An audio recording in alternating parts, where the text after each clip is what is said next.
Tarry here, where the stories never grow old, and you hear something new every time they are told, and it comes clear.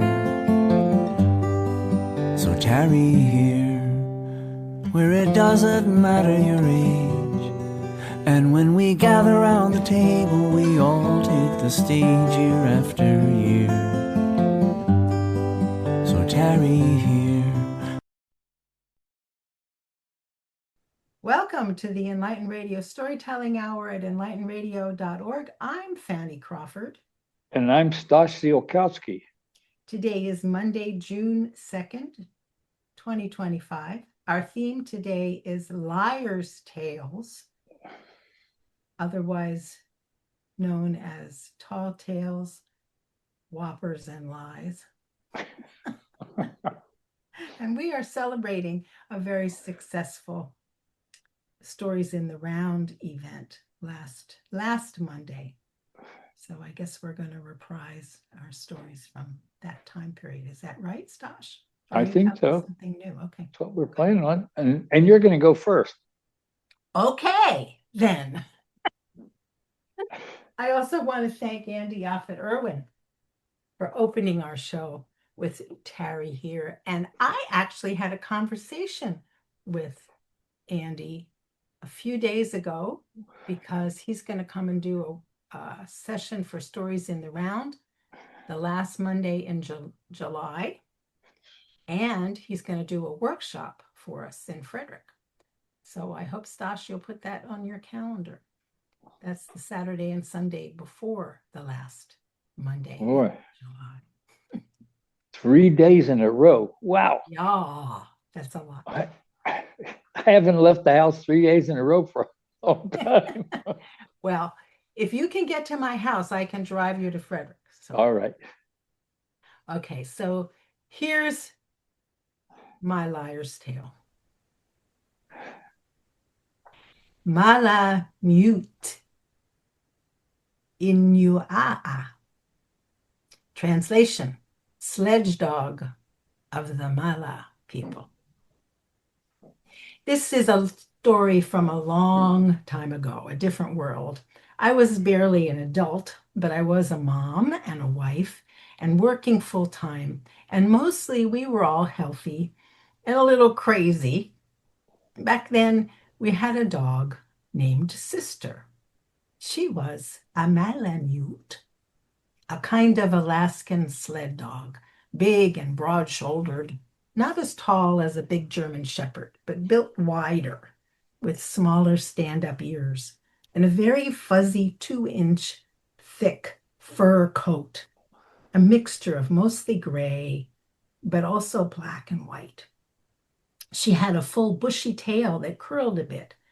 You know, the kind of tail you'd want to cover your face if you were sleeping out of doors under a snowdrift.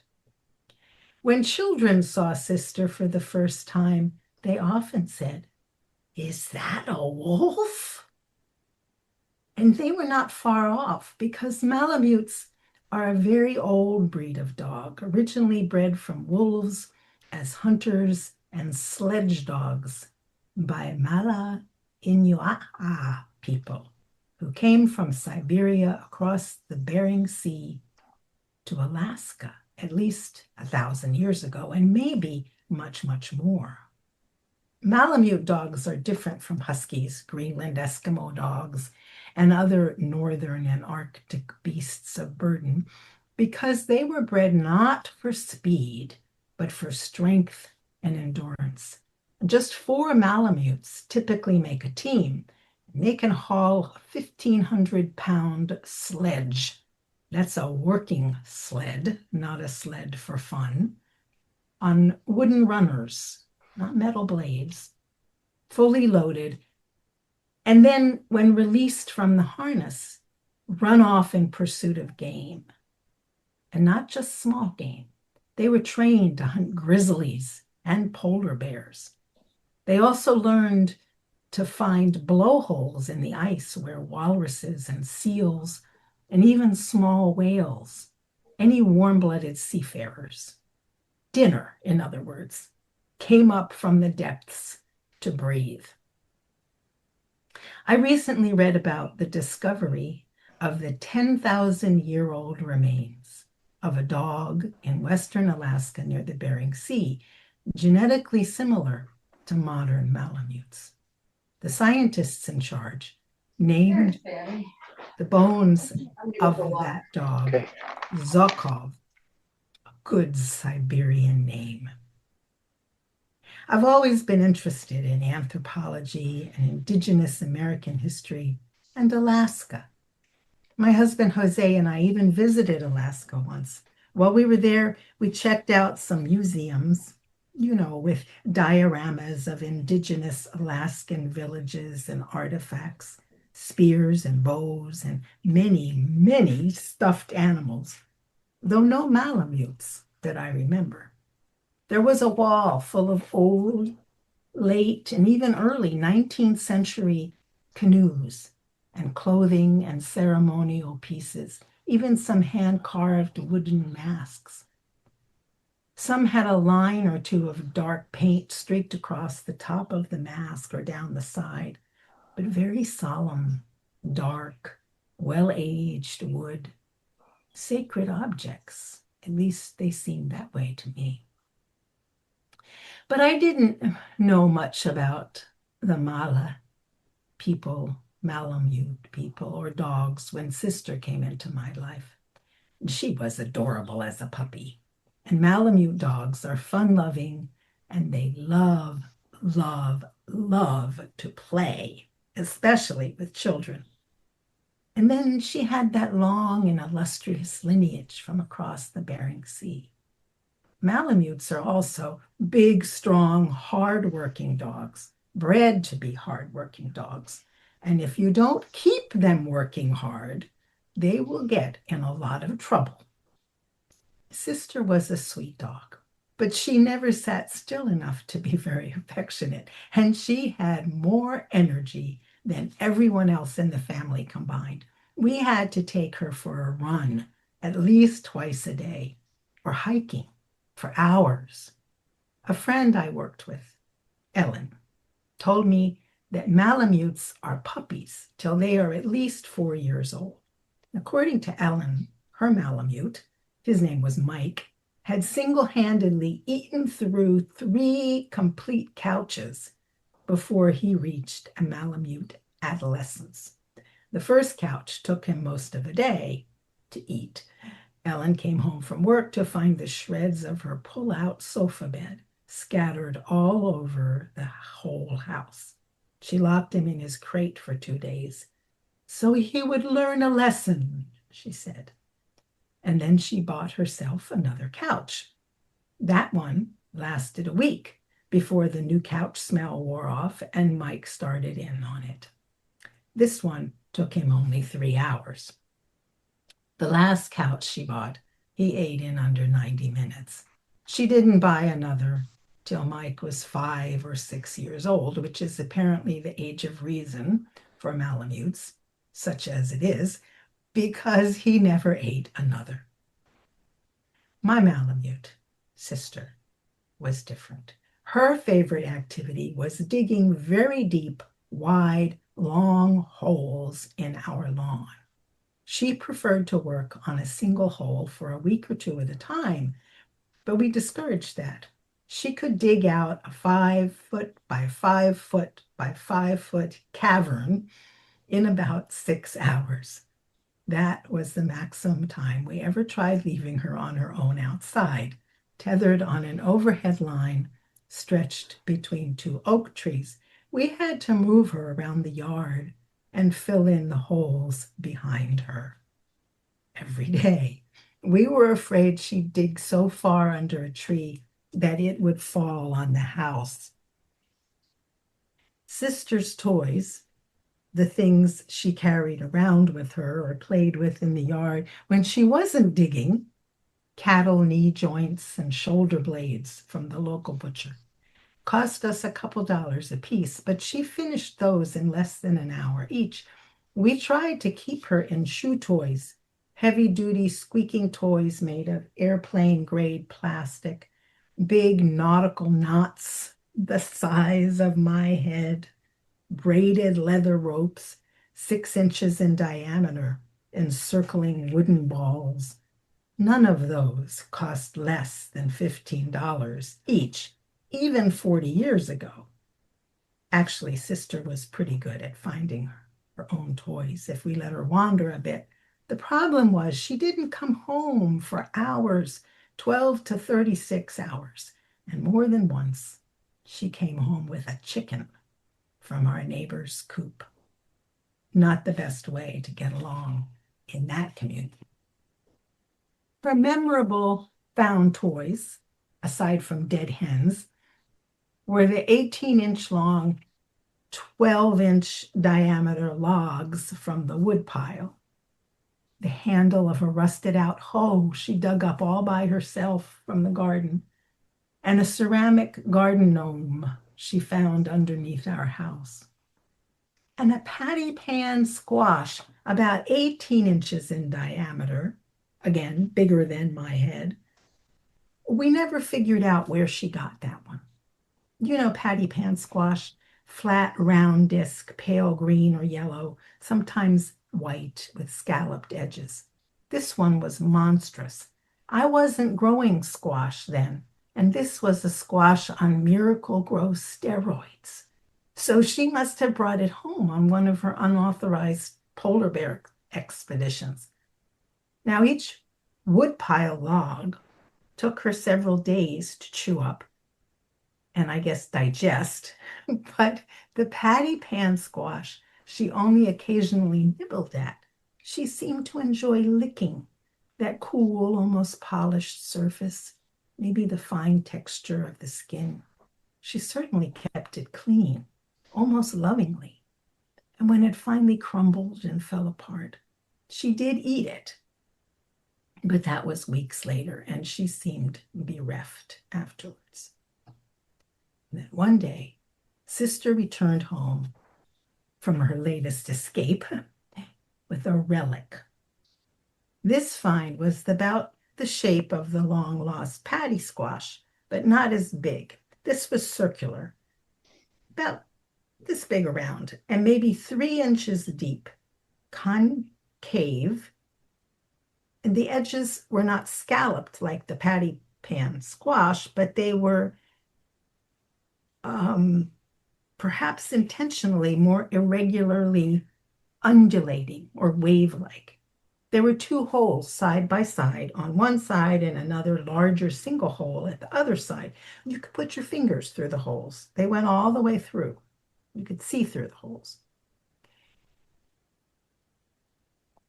She didn't destroy or even just chew on very much on that obviously man-made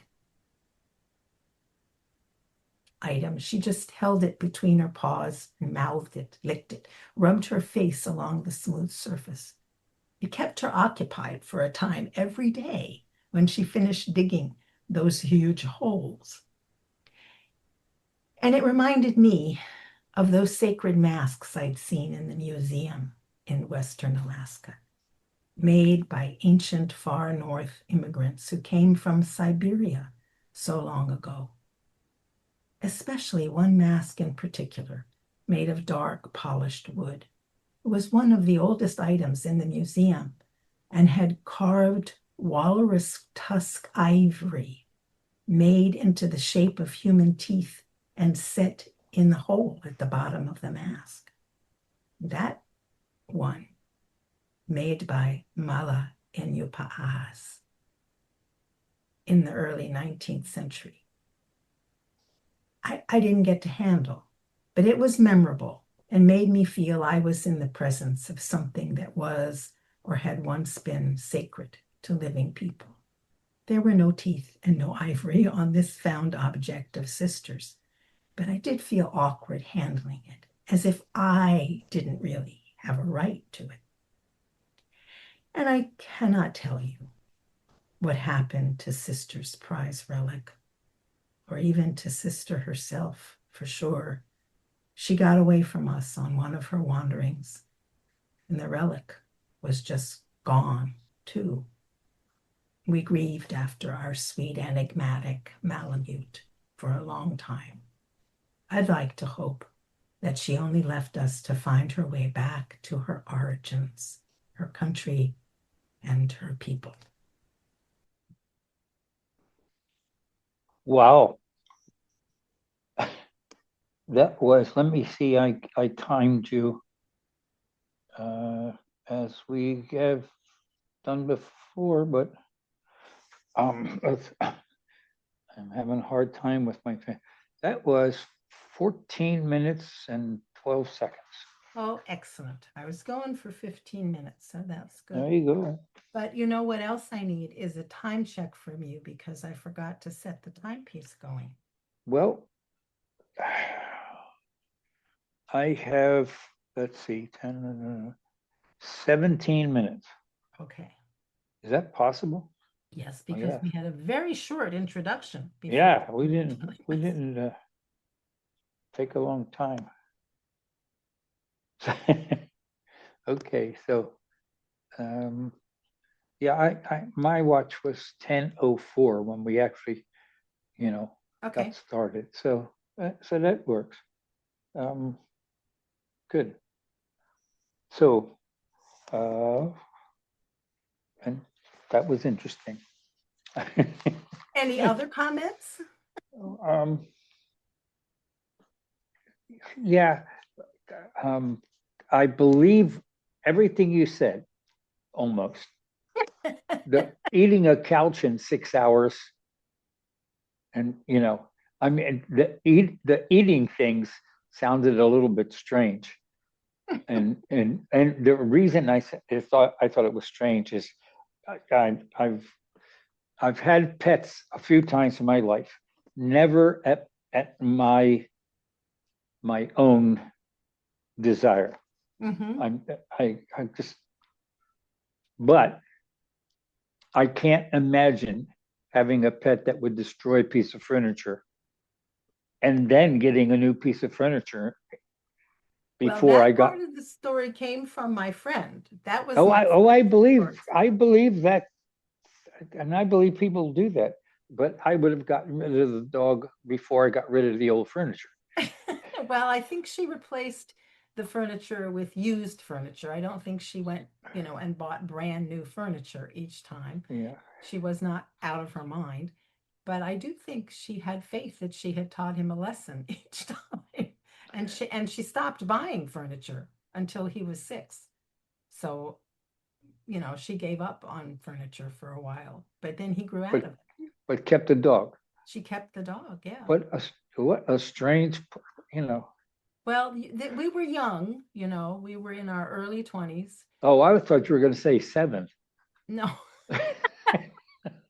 no, we were adults, and we were adventurers in the sense that we were working at a school for juvenile delinquents. So every day was an adventure, and a dog who chewed on things was actually fairly benign considering the kinds of things that the kids got into. So, And you never took the dog to the school?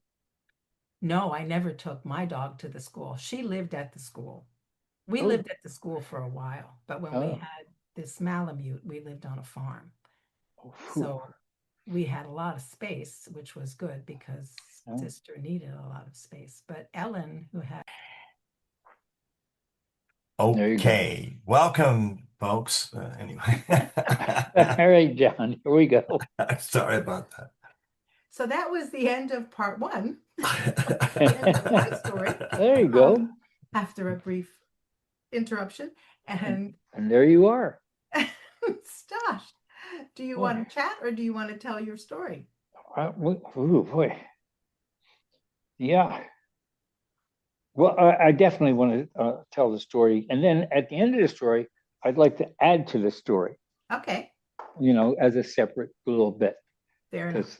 Because I got all excited about something over this past week. All right, so here we go. I was a teacher for 40 years. I loved teaching. I enjoyed being with the youngsters. My experience in teaching was 31 years in high schools and 9 years in elementary schools, 2 different elementary schools, 5 different high schools. I chose to move around. I wasn't fired. It was challenging and a lot of fun teaching, and I am proud of my career as a teacher. I was proud of teaching every day. Over the years, I was often asked, "Did you ever want to quit?" And my answer immediately was always no. No, and I never thought about quitting. Doesn't mean that there weren't some, challenging days, but I would say overall, I had a great time.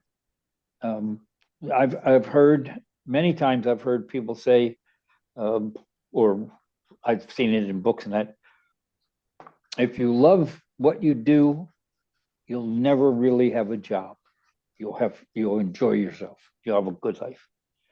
But there were days as a teacher that I dreaded. Each year, there would be a day scheduled for an teacher observation. Now, the teacher would be observed while doing a lesson. Usually, the teacher would know what day and what period that would take place. I always thought that was a strange thing. If they were trying to find out whether you did a good job or not, why would they give you so much warning? Usually, sometimes it'd be 2 weeks ahead of time, and you'd know. And I knew teachers who had a special lesson that they would pull out, and that was the one that they would tell or teach. And anyway, observations worked this way. A team of observers would be composed of a supervisor of the subject, like science or math, or if it was another subject like English or history, the principal of the school, the department chairman for that subject, and sometimes a vice principal. So there would be usually 3 people, and often there would be 4 people. In high school, the vice principals would be assigned to mentor or guide or oversee different subject matters. But on Friday, May 13th, 1988, I had an interesting observation in room 26 at Franklin High School in Reisterstown, Maryland. The reason it was interesting is I didn't have any warning. This observation was a surprise. And in that year, and a number of other years, I was teaching 2 subjects. I was teaching chemistry. I also was teaching math. As I entered room 26, I was immediately surprised by what I saw in my room. Normally, the way observations took place is the observers would come to the room after the children were in, or while they were coming in. And occasionally, most teachers would introduce them in some general way. I used to make a big deal of the introductions and sort of put them on the spot, so the kids wouldn't be wondering, who are these people? Why are there, things like that? Especially if they were the younger students. If they were 9th or 10th grade, they wouldn't be so sophisticated to ignore the observers. Well, I love teaching at Franklin High School for a number of reasons. And I digress for a second. But my brother, Tony, 3 years older than I was, He lived with me and my family a number of years while I was at Franklin. And the Franklin faculty was unique in those years. We had many social events, and a couple of those events were strictly for the men, the male teachers. We had a bus trip down to Baltimore, to the Highlandtown area, and had dinner at Hausner's. After the dinner, we would go to an Oriole game and the bus. And that night was just so much fun. We also had a night of card games every couple of months, and even fishing trips. I was able to invite Tony to these, and he became friends with many of the teachers. My brother was a practical joker, and sometimes he would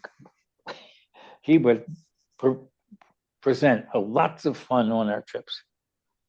Well, on Friday, the 13th of May in 1988, Tony dropped me at Franklin, at the front door of Franklin, on his way to Baltimore.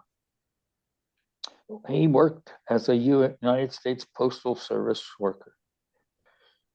Oh boy, he often did this, and then he would pick me up later in the afternoon after track practice was over. And he enjoyed that because he would often get back to Reisterstown after his work day about an hour before I was finished with track. And he would stop at a Dunkin' Donuts and get himself a few donuts and a cup of coffee. And then when he was ready, he thought it was time to pick me up. He would drive to Dunkin' Donuts, was only about a block from Franklin, and he would drive to the school, and he would always bring me a cup of coffee and a donut or two. And when practice was over, I'd get in his van, and we'd go up to Westminster. Well, on this particular day, Tony had dropped me off. I had stopped in the office to check for mail, and we were running a little bit late. I was on time for school, but I didn't even sign in that day. And I walked down the hall. When I opened my door to room 26, the observers were already sitting in the back of the room. My classroom was full of students. It was a math class. And for some reason, seeing that group and those guys in the back, the men, threw me off my game. I generally was always upbeat, greeting my students, and I kind of just stumbled, as I'm doing right now. And I said, well, I guess we should get started on today's lesson. I don't think I ever talked like that to the kids in my career, at least not often. And I introduced the lesson. I was going to teach the sum of consecutive numbers was the topic for the day. And for the next 2 minutes, I seemed to be stumbling and bumbling around, and oh my goodness. I realized the kids were staring at me. No one had raised a hand. Usually they would have something to say, especially on a Friday. They might want to interrupt the class and mention what's going on with their school activities or something, a game coming up in that. And it was like a funeral. All of a sudden, I looked around the class, and it's a typical high school classroom, 2 doors, one at each end of the room. in the front. I put the chalk down in the tray, turned around, walked to the door to my left, went out into the hall. When I got in the hall, I stood for a couple of seconds, and then I had an idea. I said out loud, "What are you doing here? How come? What are you doing in my room? You get out of here. You better get to work." And I opened my class was at the end of the hallway, and there were a set of double doors. Right there, I pushed up one door open and then slammed it. I walked up the hall to the other door to my classroom, straightened up my tie, pulled open the door, stepped in and said, "Was he here? My brother was just here, wasn't he? Come on now, you guys know, you've met him before. He's been in this class." I just saw him in a hall. Was he trying to teach? Well, anyway, I closed the door. The kids were all talking. What the hell is, you know? And I got started right away. And I turned around, looked at the board, and there were the numbers that I've written on the board early at the end of the day on Thursday.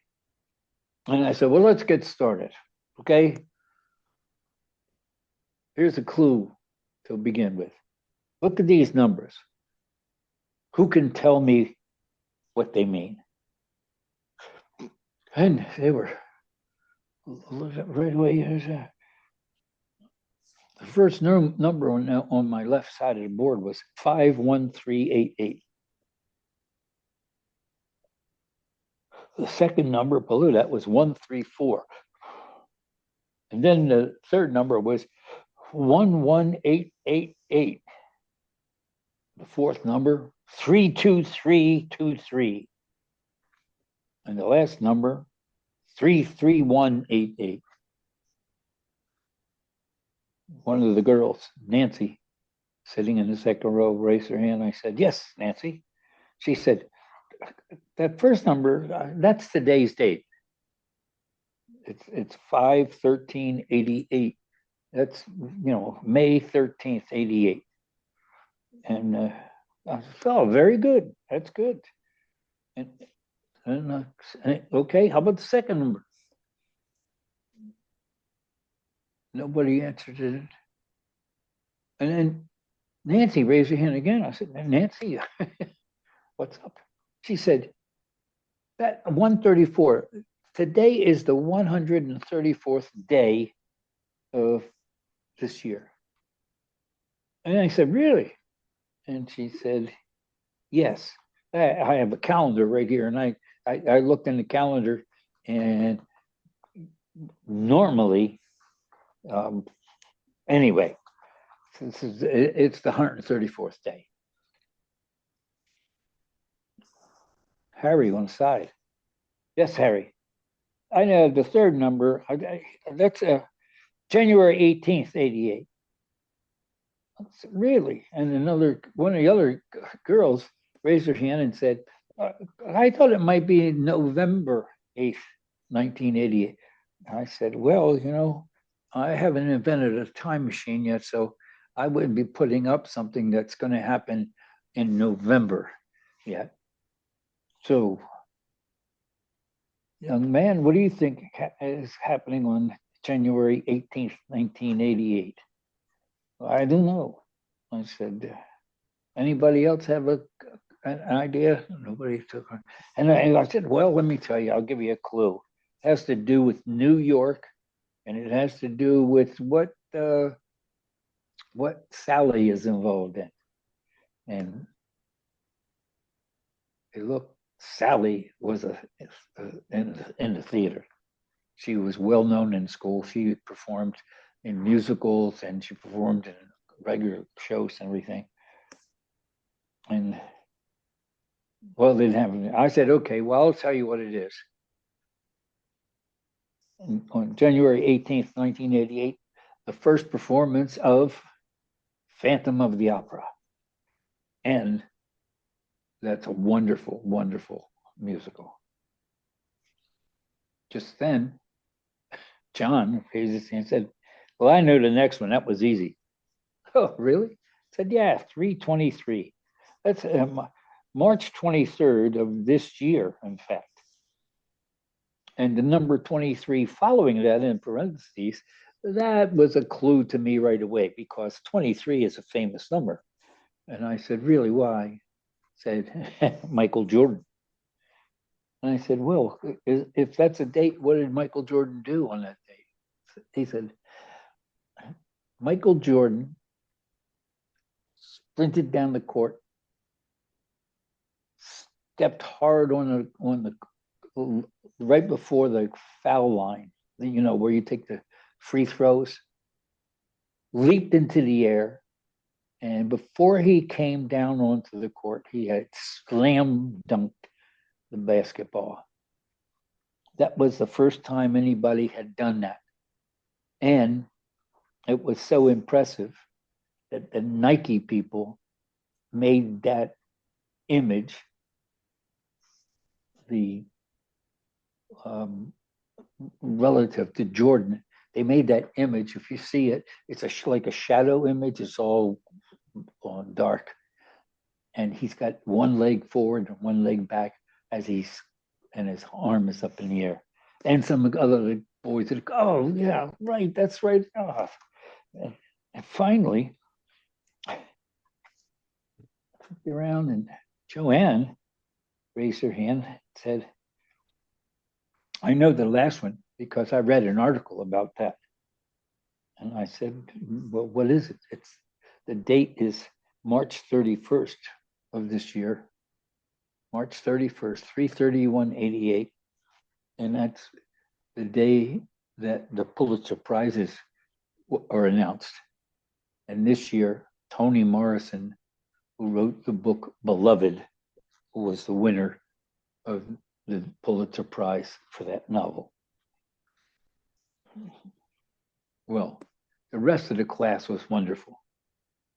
And class finished.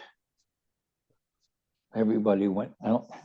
The observers said, oh, we'll see you in the front office, Mr. Z. And after the class, usually the school made an arrangement that teacher was being observed. Somebody would cover their next class, or else you'd wait until if you had a free period, and they would meet you in the office. So I walked up to the front office, and there in the principal's office were the four guys. I sat down with them, and they said, it was an interesting class, strange beginning, different comments, and said,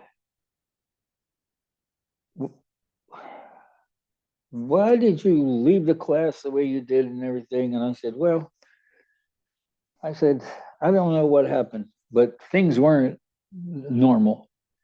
And I thought the best thing to do was to walk out, make some noise, do something, come in the other door and start all over again with new energy.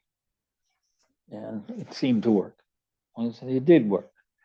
When the vice principal, Mr. Hiller, said, I thought it was a good thing. I was surprised at how dull it was for the first minute or two. And then when you went out in the hall, who were you talking to? I said, I was talking to my brother. Your brother? Yeah. Did we see your brother? No, you didn't see my brother. But all the kids know he looks just like me. He's been in my class. He's been in a number of my classes, stopped in and said hello or this. And I just made up in my mind that he was in the classroom and he had gone out in the hall to get away because it wasn't working. And I was coming down the hall and I yelled at him. I even opened the door at the end and slammed it. And then I came in and started the class the way I normally do. And then the superintendent of math said, I enjoyed your little calendar lesson, but I wonder why you do that. I said, well, it's a math class. Use numbers in the calendar, and for various reasons, I wanted the kids to think about why it was the 134th day of the year. And I'm hoping that somebody's going to come in tomorrow morning and say, that's because it was a leap year. And I would be willing to bet somebody will. And I said, the thing about Fanning Opera is we have a very good program in the school for theater. There are kids involved in that.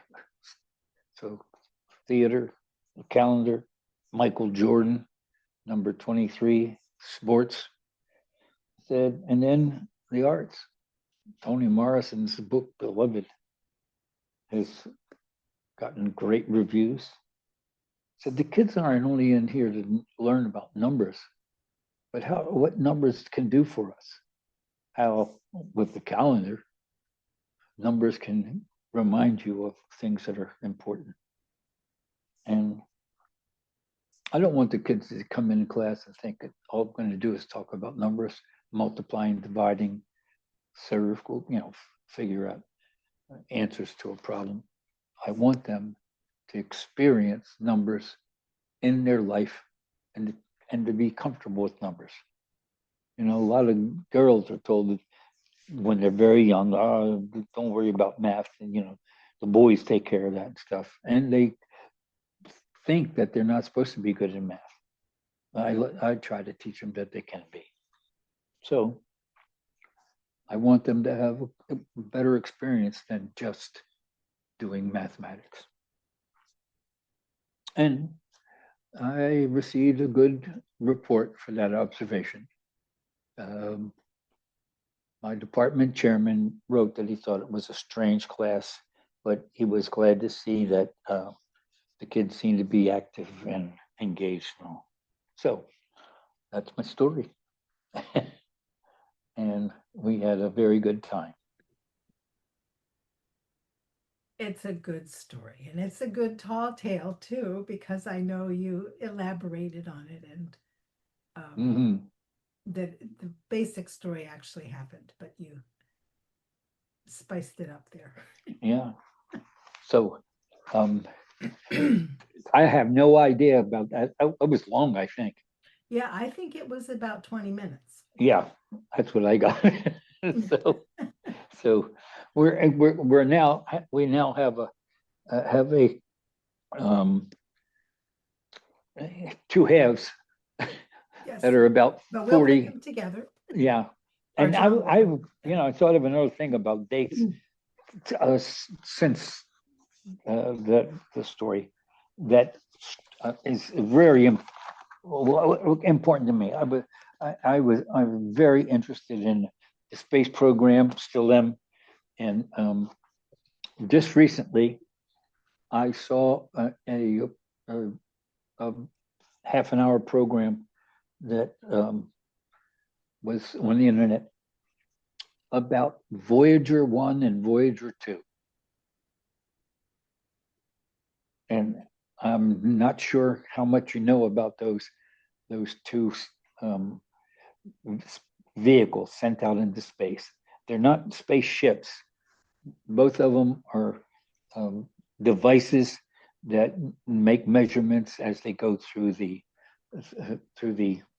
space, and they were sent out. The first one was sent out September of 1977.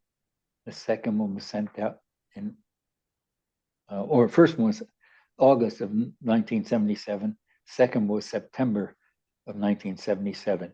And Voyager 1 actually was the second one. Voyager 2 was launched first because they had a different plan for that. Well, the thing I found that was most interesting in this, without going on and on and on about this, right now, Voyager 1 exceeded, a long time ago, exceeded its expectations. Because in 2012,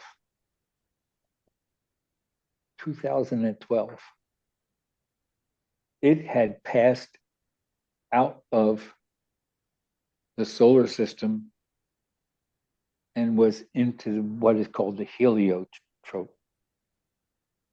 Right now, Voyager 1 is 15 billion miles away from Earth. Pretty impressive. Very impressive. And it's still sending information back and receiving signals from Earth. It takes 17 hours for a signal to leave Voyager 1 and to be received on Earth. And a return signal takes 17 hours to get to Voyager 1. I was just reading a newspaper article about that. Oh, good. And anyway,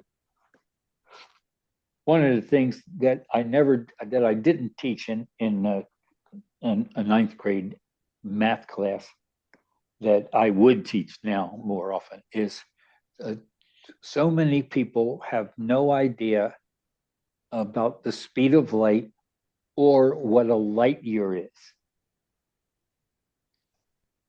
A light year is a measure not of time, but of distance.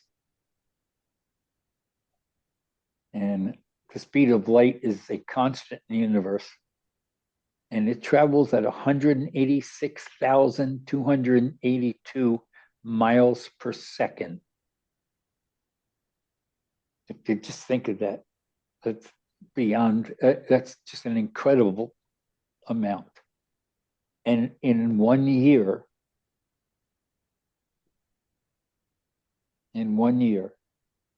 light does travel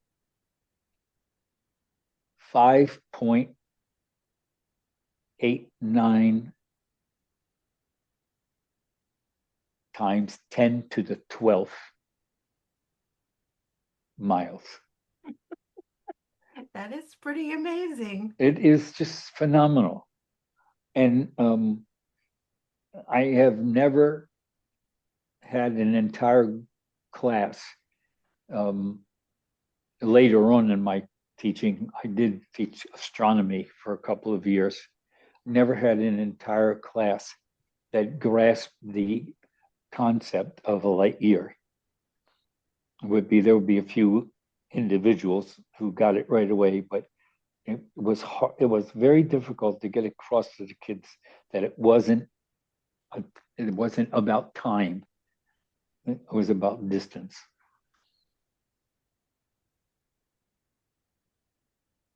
That is hard to wrap my head around. Yeah. And it's for, to find the speed of light was just a phenomenal study and enterprise in the late 1800s. Until then, people just thought it was infinite, or you couldn't even measure it. In fact, the first person that, in my research, actually, I did a performance as Galileo many years ago in the early 90s. And I was paid by the school I was at. I was given $2,000 to do research to present a presentation on stage, a one-man show as Galileo. And the school I worked at then was a private school, had this incredible summer program that teachers could apply for a grant to do something. Excuse me. Sorry. Hello?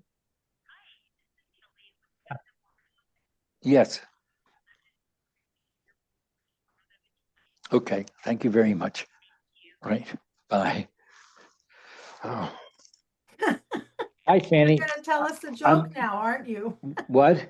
You're going to tell us the joke. That was a planned interruption. No, it wasn't. Actually, I recognized the number as my doctor's office, and I thought something was wrong, but it was a reminder that I have a doctor's appointment tomorrow.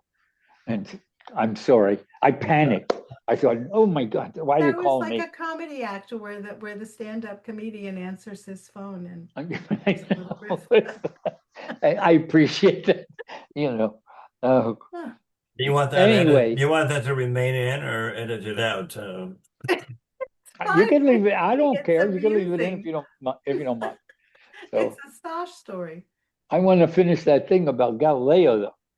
Galileo actually tried to measure the speed of light by he sent a, a, a an assistant to a place on a far hill. He could measure the distance to that hill from his um, place where he was, his lab. Like anyway, and it was quite a distance, and it was a straight shot. And so at night, on a very dark night, with not much, no bright moonlight or anything like that, he sent the guy out there and he gave him instructions to he would have a light in the window of this building, and he would turn that light off so the guy would know where he was, and he had a place picked for this guy to be. So there was a straight line. There were nothing in between, and he gave the man a I guess you would like a lantern, except it wasn't the kind of lantern we had. He gave the guy with a lantern, and it had a door on the front, and you could light a candle inside, or oil or something, and close the door, and no light would get out. So Galileo had one just exactly like that. Right? He told the guy that after he turned out the light from his window, after he, you know, diminished the light from his window, the guy should pay close attention and keep looking and looking. And as soon as he saw a light, he was to open the front of his lantern, and Galileo would see it. So Galileo would open his lantern. The guy that was miles away would see the light. He would open his lantern. Galileo would see that light, and he would be able to time it. And unfortunately, he couldn't time it. The time was so quick, he couldn't even count one. And he had a device, he had a water clock. He had a device where he had a bowl of water or a container of water, and he had a tiny hole in it, and he could count drips. And that would be a way of counting the time. He did that experiment a number of times and finally gave up because he couldn't measure it. The time was just too short. In the 1800s, a guy by the name of Michelson, might have been Michelson, might be the correct pronunciation, but a guy of actually of Polish heritage, using a mirrored device, measured the speed of light. It's too intricate to talk about that, how it worked, and he got a very good number for the speed of light. It wasn't exact, but it was a very good number. And since then, over the over the years, a number of very good experiments have determined the actual speed of light. There was even a thing left on the moon that scientists have been able to shine a laser beam at a certain spot on the moon, and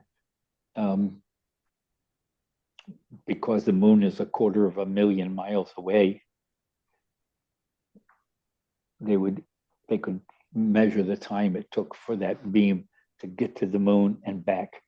And they've done a number of experiments like that over the years, and they have determined, even before that experiment went to the moon, that was more for fun for the scientists than anything. But even with that, the speed of light has been determined very accurately, and it is a constant. So I love these chats and your interest in well, these topics. it is. And now, if we have gone on for 57 minutes now. Yes, it is time to close the show. Yeah. I'm Fanny Crawford. And I am Stash Ziolkowski. Thanks for putting up with me. We even heard from our radio manager a few times in there. Thank you, John. You've been listening to the Enlighten Radio Storytelling Hour at enlightenradio.org. We are independent community radio broadcasting from Bolivar, West Virginia, Martinsburg, West Virginia, and Hagerstown, Maryland, offering you, our listeners, a window into the world of storytelling by traditional and non-traditional tellers, encouraging you, our listening community, to share, preserve, and expand all of our stories. Thanks for listening. Stay tuned for John Case with Up Next. Well, I'm afraid it's Make America Grateful Again. Featuring the Grateful Dead and their various heirs and spin-offs, etc. All right. So that's probably what's coming up. I'm pretty sure. I'm changing the whole theme of the radio network to Bobby Weir's Only a River Can Make Things Right. So expect to see a lot more dead music here on Enlighten Radio. Okay, it's just likely to happen. Okay. Well, John, thanks for the program and for